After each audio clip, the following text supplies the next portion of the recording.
What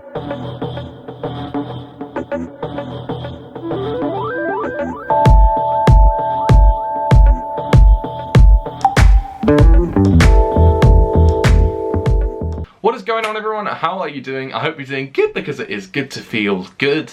And I'm about to say one of two. I was about to say one of either two things, and that would be either it's been a while since I last sat down and filmed a video, or it's been quite some time since I last sat down and filmed a video. I've realised it at this point over the years, the amount of times, where I've been away from YouTube and, I'm coming back into filming a video, they've basically become a cliche of me. So I guess I could say it's been an extended period of time since I last sat down to film a video. Let's leave it at that, basically. So it's been an extended period of time since I last sat down and filmed a video. What I did want to do with this video is talk about a few things regarding my recent travelling away to Croatia. So what I want to talk about is, how I went about booking the trip, a few things I got up to while I was there, and then, what I enjoyed about the trip, and, some things that I took away from the trip, not literally took away from the trip. I didn't, say, I'm going to take this, I'm going to take that. But yeah, no, just some things I metaphorically took away from the trip that, I could apply for future reference. So yeah, let's discuss a few things. So it's been quite an interesting year for me in terms of traveling, because I've gotten up to a fair few things. So in March I went to Morocco with my family for a few days, and then in April I went to New York for a week to attend a few wrestling events, including WrestleMania, and that was bloody good. And I think coming back from New York, I realised I don't think there's a chance that I will be travelling again for quite some time. Especially for me, I consider New York to be my main travel it was my main travel priority for this year. And I realised, as I say, it was going to be quite some time before I go travelling again. And usually has been the case in the last few years that I would go travelling in and around California, most cases Los Angeles, around June, July. And I ultimately decided against that because, as I say, New York was my main priority, and it was going to be, just a few months removed from me going, so I don't think I would have been able to afford it. So yeah, and I had a few, don't get me wrong, I love going to LA and that each year, but just I thought to myself, there was no real purpose on me going this year. So as I say, I ultimately decided against it, but I won't rule out going back to LA in the future. So maybe next year, or maybe a few years down the line, I don't know. Maybe at some point in the future I'll be back in LA. Then in July was when I booked my flights for Japan, when I go in January. And that, for me, that looked more and more likely that I wasn't going to be able to afford to do anything in terms of traveling around that time. So as time went on, I realized it was looking more and more unlikely that I was going to get some time away during the summer, and especially considering everyone at work had, booked things in advance, and they were doing stuff, and yeah, there was no chance of me being able to, do anything around the summer, so had to give quite a few things a miss. Although to say I had a non-stop busy summer, it's a bit of a lie, because I did actually have one weekend, out of basically the whole summer, one extended weekend that is, where I was away for more than a few days. So I went to Summer in the City with a few of my friends, although saying that, it's not actually called Summer in the City anymore. It has been renamed Social in the City, Summer Edition, and in turn Winter in the City has also been renamed Social in the City, Winter Edition, although there's going to be some people who are likely to call it by their original names. So apart from that weekend where I was away at Summer in the City, there was just no things for me going on in terms of, stopping. And I think it was towards the end of the summer, around August time, where I had some kind of epiphany where I was like, do you know what, I do actually want to do some traveling, even if it's, not during the last few days of the summer. So that's kind of the idea of where my trip for Dubrovnik came about. And interestingly enough, my parents are actually flying to Dubrovnik in a few days' time for they're having a little experience for themselves. and it looking likely that the weather's going to be a bit wet and miserable, and interestingly enough, that's how it was for my mum and my nana, who went to Dubrovnik earlier this year as well, and yeah, the weather was pretty shocking, to say the least. Interestingly enough, my parents did pitch the idea if they wanted me to come to Dubrovnik as well, because like they initially, you know, extended a hand in case I wanted to come along with them and, you know, experience Dubrovnik for myself, but I ultimately decided against doing that because I kind of wanted to, as I say, experience it for myself, and as I say, that's where the trip came about for me. So, and even with the trip, I booked it about a month in advance of me going, so that worked out pretty well. So, as I say, I booked it a month in advance, and usually when it comes to traveling, I'm usually booking things quite a fair bit in advance, but never usually a month in advance. And I guess you could say that is probably the first time that I've booked something so close to me actually doing it, so yeah, that worked out nicely. And like in terms of what I was getting up to on the trip, I booked those pretty close to me doing them as well. And one thing I actually did originally book, but I backed out of doing, was a Game of Thrones like tour, ironically enough. And when I say ironically, I've never actually watched Game of Thrones, so it was going to be a bit redundant for me to go on this, you know, tour of the old town of Dubrovnik, because of course Dubrovnik, the old town of Dubrovnik, is the stand-in for King's Landing in Game of Thrones.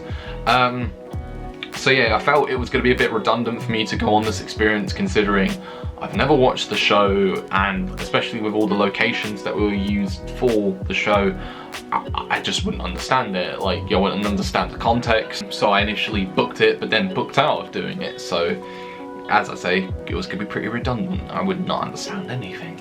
And also, like, some of the other stuff that I booked as well, I'll talk about those in a sec, you know, I booked those pretty close to me going as well, and those worked out pretty well. So when I flew into Dubrovnik, it worked out pretty well for me. So I literally touched down, got off the plane, you know, taxied to the arrivals part of the airport, went through passport control, you know, went through pretty smoothly because of course I have a European Union passport, although considering the circumstances of what's going down, that could change, which is unfortunate. Didn't have a suitcase, a big suitcase or anything to pick up, so I literally got through there, went out and was like, boop, yep, in the arrivals section. And then also my driver, who was there to come pick me up, came and picked me up, and that worked out pretty well.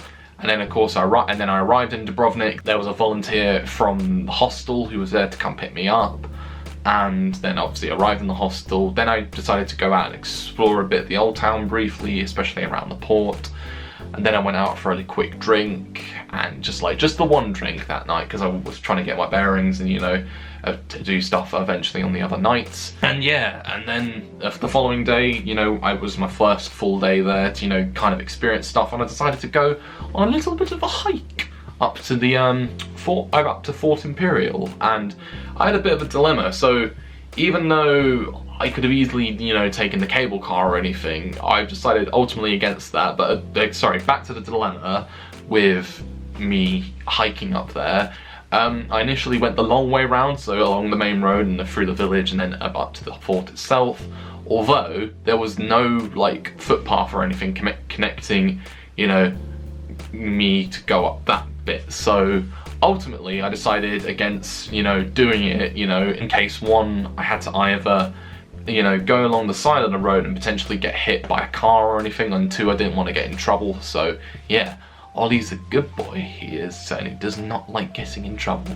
So ultimately I decided I had to cheat it a little bit and call an Uber. So yeah, went up there, got to the village that's just before the fort, and as I say, I walked it from there.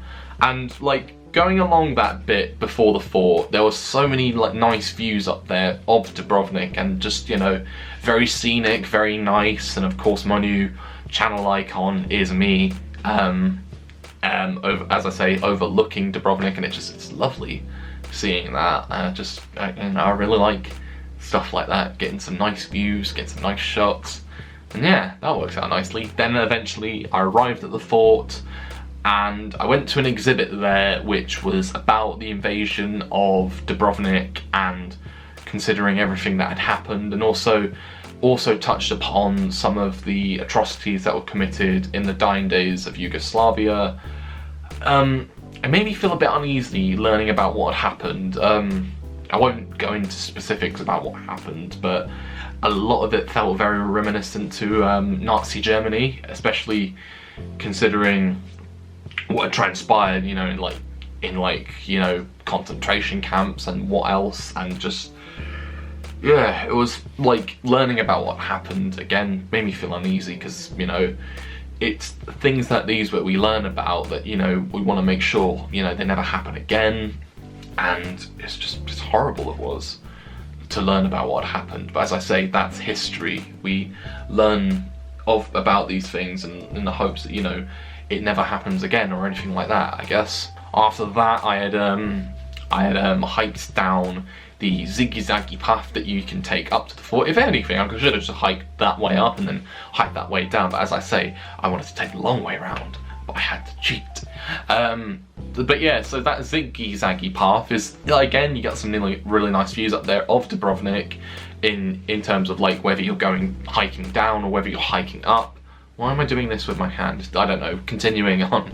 That night I went on a little bit of experience with some people at the hostel. We went on a little excursion to some nearby cliffs, and, you know, we did a bit of cliff jumping. It was really nice being up there, because that was my first like proper sunset of Dubrovnik, and it was really nice seeing, you know, the sunset, especially at sea. And it's probably one of the nicest sunsets I've ever seen. And also, I've said before that one of my favourite sunsets I've ever seen is of Santa Monica Pier in Los Angeles, just like, you know, it coming down over the pier. It's really nice. And yeah, as well, and like, it was through these little things that I was doing with the people on that little excursion, you know, I got to meet a few people, and I will talk about some of these things, about some of the people I met in just a short while. It was just really nice, you know, chat to people and, you know, get connecting as well, because, like, what I loved about staying in this hostel was that there was so much international flavour. Like, not just people that I knew from the UK, even though there were a few people who were there from the UK. There were some people from like all over, and there were some people from the States, people from Canada, some people from South America, some people from like around continental Europe, people from Australia, people from South Africa, people from all over basically. And that's one thing I love, is, you know, just meeting people completely at random who are, you know, who are either traveling on their own accord, you know, to that destination and then going back, or traveling around. You know, some people I knew who were traveling around Europe. Some people had even quit their jobs to go traveling, which I think is something bloody cool, and I'll talk about that in a second as well. Especially all the activities that I got up to, there was, you know, people from all over that I met, and it was just nice, and just nice to experience. And even on the kayaking trip that I did the following day around Lochram Island, that was cool in itself. And even when I was on that trip, I was able to meet, in fact, my partner who was kayaking, I was kayaking with rather, was from the States. She was with some of her friends who were, in fact, they were, no, they were not over here, but they were over here, but they were actually studying in Prague, in the Czech Republic. And yeah, that's really cool. And they were like there on like an extended weekend in Dubrovnik, so that was pretty cool for them to experience. And like going back to that kayaking experience, it was just so nice to, you know, meet people, and like also just, you know, like, you know, regain my kayaking ability, because at that point when I did the kayaking trip, it had been nearly I don't know how long, it had been nearly, yeah, no, it was 7.5 years since I'd last done kayaking, and that was when I was in Thailand. So yeah, quite some time had passed, and it was just nice to, you know, get back my, you know, rhythm with it, and just, you know, roll with it, and it worked out really nicely. And I think my favourite part of the kayaking trip was, as we were coming back into Dubrovnik, we were able to catch the sunset, and it was just so beautiful, especially seeing it out at sea as well. And it just like, we timed it to perfection in terms of, you know, catching the sunset, and it was a gorgeous sight to see, and just, you know, to see at sea. I like saying that, to see at sea. We saw the sunset at sea. We see the sunset at sea. I don't know, I need to stop with that. The day after, I did a day trip to the Elefiti Islands. and I was able to meet a few people there as well. Quite a few Scottish people were on that boat on the day, and they did love their red wine, they did, I noticed. So there was quite a few people who were quite pissed on the boat trip coming back. That was fun. But as I say, I met a few people on that trip, and especially I met 2 people who were from Manchester, Michelle and Lindsay, and they were so nice to talk to. As I say, we just met by chance. Well, they were friends, but I met them by chance, like on one of the beaches on one of the islands, and just, you know, we got chatting, just, you know, everything, you know, happened from there. We got, you know, able to talk about a few things. They had actually flown out with Thomas Cook, who at that point, no, had they flown with no, they hadn't flown with Thomas Cook, but they were originally going to fly with Thomas Cook, and obviously in the last few weeks they had gone bust, which was very unfortunate, because a lot of people were affected by that, not just staff, but, you know, customers who were originally going to fly with them, and obviously people having to change their flights and stuff. And it was a real shame that happened. Like, they were a very respectable company, and just a shame to see them, you know, go down like that. And just, yeah, you know, people were obviously fighting through it, and obviously have to change everything up for themselves. But yeah, apart from that, it's just, yeah, I can't stop thinking about that. It makes me feel really sad that happened. With Michelle and Lindsay, I met them by chance. We got chatting on a few of the islands. We got to explore a few of the islands.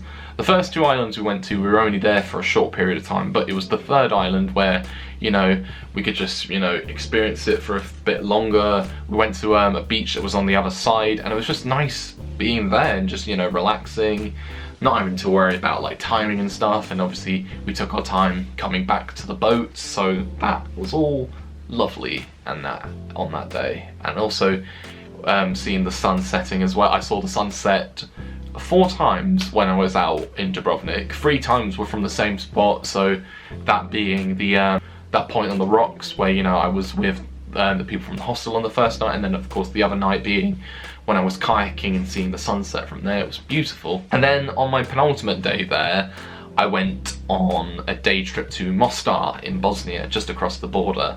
And that's something I always wanted to do, in the sense that I was only there for a short period of time, but I really wanted to, you know, go to one of the surrounding countries just for one day. And that, like, there was a few choices that came up. So going to Mostar in Bosnia was one of them, and the other was going to Kotor in Montenegro, and ultimately I decided to go with the former, and yeah, it worked out really nicely. Obviously there was a few border crossings that we had to go. It was a weird route we took, because we took the coastal route, which so we initially start in Croatia, then there's a small border which crosses into Bosnia, and then another short border which crosses back into Croatia, because there's a small portion of Bosnia which is like, you know, their coast basically. It's very small, but as I say, it's their coast.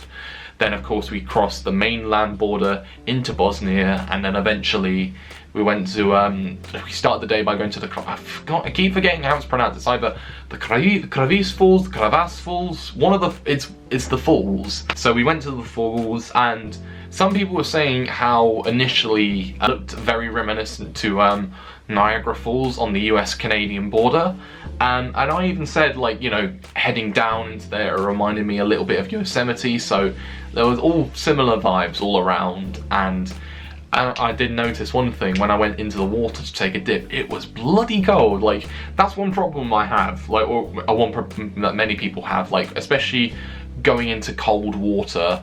Like, obviously you dip your feet in first, and then eventually you got to pull yourself in to submerge yourself. And that, it was horrible. That was trying to get in, but we ultimately did get in there, and it was a nice surrounding area. And then eventually we took the drive into Mostar itself, which was the main focal point of the day. We had quite a few hours to experience it. And also, one thing that I forgot to mention was when I did do this trip, I was, well, I wouldn't say I was partnered up with, but I was chatting to this girl called Perry, who was from Australia. She was traveling around with her family, and she was meeting them in Dubrovnik, and that worked out pretty nicely for her as well.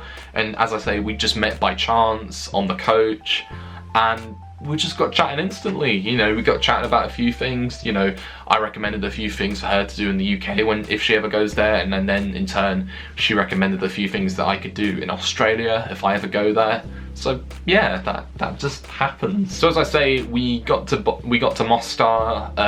We were there for a few hours. We got to experience quite a few bit. We saw the old bridge, of course, which is, which I learned. I initially thought it was destroyed during the Croatian Bosnian invasion. In actuality, it was destroyed during the Croat-Bosniak War between 1992 and 1994.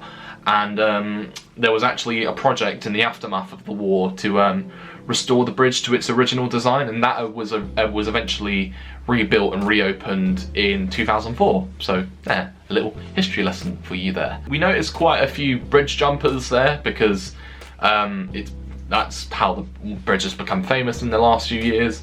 And I noticed they won't jump unless you pay them. So like they were charging about 30 euros, I believe, to jump or something like that. I can't remember the specifics, but yeah, so it was looking quite likely that we weren't going to see some people jumping. Although when me and Perry had sat down for lunch on this at this little restaurant overlooking that was looking towards the bridge, we did see someone jump initially, and we're like, oh, if only I caught that on camera. But then we saw, we noticed there was a little diving platform that was just a short little bit down the river, and we went along there a little bit later. Perry took a little jump with my GoPro, so that was cool. And then also eventually we did see someone jumping. So I was initially recording a time lapse, and then eventually I stopped recording to record another time lapse. But then someone had actually jumped, and we were like, yes, finally, we caught it on camera. Now we can go home. And that was very fun. And then after that, we took the long drive back into Dubrovnik. And that's when, and then me and Perry then went off to go see the sunset one more time, and that worked out really well. And it was just, yeah, it was. Then eventually we had to part ways because she was going back to meet her family, I was going back to the hostel. And then on my last night, I said to myself, I do want to go out for a few drinks, you know, just as it was my last night, and you know, end the trip on a high note basically. And it was just nice, you know. We were initially started off at the Irish pub that we went to a few nights, and then eventually we go to a point where it's a bit off from the port, and it is like you go from this little pathway. There's a bit of scaffolding, and then there's a little, like, it's not a beach per se, but it's a bit like a beach, a little small rock beach basically, and there's a small little part where you can do some swimming. And yeah, we just sat there for a bit. The night was very nice and clear, and yeah, it was just nice to reflect on the trip and, you know, get, you know, chatting with a few people from the hostel there. It was just, you know, it was sad that I was leaving literally the following morning. It was just, as I say, it was a nice way to end the trip with, you know, just having a few conversations with people, just reflecting on my time there. It was nice. Here's what I said to myself on that night. I wanted to get off quite early initially. I said to myself, you know, 12 would be the earliest that I get off, and maybe 2 would be the latest that I get off. I eventually left quite close to 3 o'clock, and then literally I woke up 4 hours later to get up and go to the airport. So yeah, that worked out pretty well, Ollie. Well done. And then I got back, then I flew back home, and then I missed my train, and you know all the rest, and then I'm back home. What I really enjoyed about this trip was just, you know, the amount of people that I met on the trip. As I say, the international flavour. We got up to quite a few things on this trip as well. And I think it was a trip like this was something that I desperately needed, and just, you know, it was nice to open me up to, you know, kind of like a broader range of travelling, like especially in terms of the potential of, you know, maybe one day just, you know, taking some time out of work and just going around travelling a few countries and doing it like that, or even potentially quitting my job, saving up money, and just going travelling on my own accord. That's one thing I'd love to do one day, and just, you know, get to experience it and, you know, have a good time doing so. One thing, coming back to Summer in the City, there was a panel that Jackmate was doing, or rather, it wasn't a panel per se. It was originally meant to be his happy hour podcast, but a live edition, but they hadn't planned for that. So instead what they did was a panel, and there was one point in the panel where the point before was they were talking about and like rating meal deals, and then there was a point where, you know, they were asking open questions to the audience, and, you know, people were coming up on to the table to, you know, answer these questions. And one of the questions that came up was, would you rather live 10 years but get to experience everything, like, you know, experience what you can before you die, or live 60 years of your life but never leave your home? And when it comes to panels, when it like comes to questioning, like especially when they open the floor to like questions, my hand usually goes straight up, because this was a question that I was like, oh, I know how to answer this. My hand went straight up, and like I don't know what it is, it's like bullet timing. I know exactly what I want to say with this question, or I know exactly what I want to ask. And yeah, so even then my friend Becca got a little clip of that, and here's a little clip of what I had to answer. What's your name, by the way? Sorry. Ollie. Nice to meet you, Ollie. I'd like to just do 10 years and just do whatever the hell I want, because like, if you think about it, 60 years in your own house, it's basically like solitary confinement, really. Yeah. So, and I like my fair share of travelling, so just get out there, see it all I can before I die, basically. That's a very good answer, very good answer. And yeah, I love travelling. It's something that, you know, I'd love to continue doing for as long as I can before I settle down. And this is something that a lot of people have been telling me, like, you know, especially with customers where I work, they've been telling me how, you know, just do it while you're young, and like, you know, do it while you can before you eventually settle down. Because there's a lot of people who I serve, you know, customers and that, who've told me, you know, they would have loved to have done that, but obviously they're now settled down, you know, with family, with kids. And yeah, that's something that, you know, in an alternative life they probably would have done, but as I say, they've given me that advice to just go ahead and do it. So I feel like, you know, I really want to put some more focus into it, especially after coming back from Japan. I'm sure that trip's going to be amazing in itself, and that's something that I'd love to pursue, like going down the line, you know, just doing non-stop travelling, you know, potentially quitting my job just to go travelling. You know, the options are there, and I'd love to pursue one of those options, so that's a little something to consider, I reckon. So yeah, so it's been nice, you know, discuss this trip and also take away a few things from what people have recommended for me. Someone's car alarm has just gone off, so that's a bit annoying. Okay, it stopped. Yeah, as I say, there's a lot of things to consider, whether I do it like sooner or later. Like, as I say, the options are going to be there, and I'd love to pursue one of those options going down the line. And also, now that I mention it, there's some like aspect of me, like in terms of traveling, like when it comes to tattoos as well. So of course I've got my compass, which is like my little tool for, you know, leading me in the right direction, I guess. And then also I've got my globe here, which is, I guess, you know, where I want to pinpoint next in terms of where I want to go travelling. And also I've got that little paper aeroplane to take me on that little bit of travelling. Now that I mentioned this tattoo, I said, when the tradition with tattoos on my channel here is that whenever after I get one done, I say, yeah, I'm gonna go make a quick video talking about that tattoo.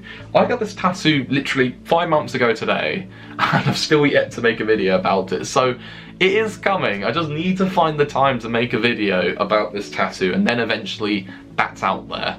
We will get there. Anyway, that's where I'm going to sign off. I've rambled on for as long as I can remember. You know, I just have a lot to talk about. So yeah, apologies if these videos go on a bit too longer than they should do. But as I say, I love talking.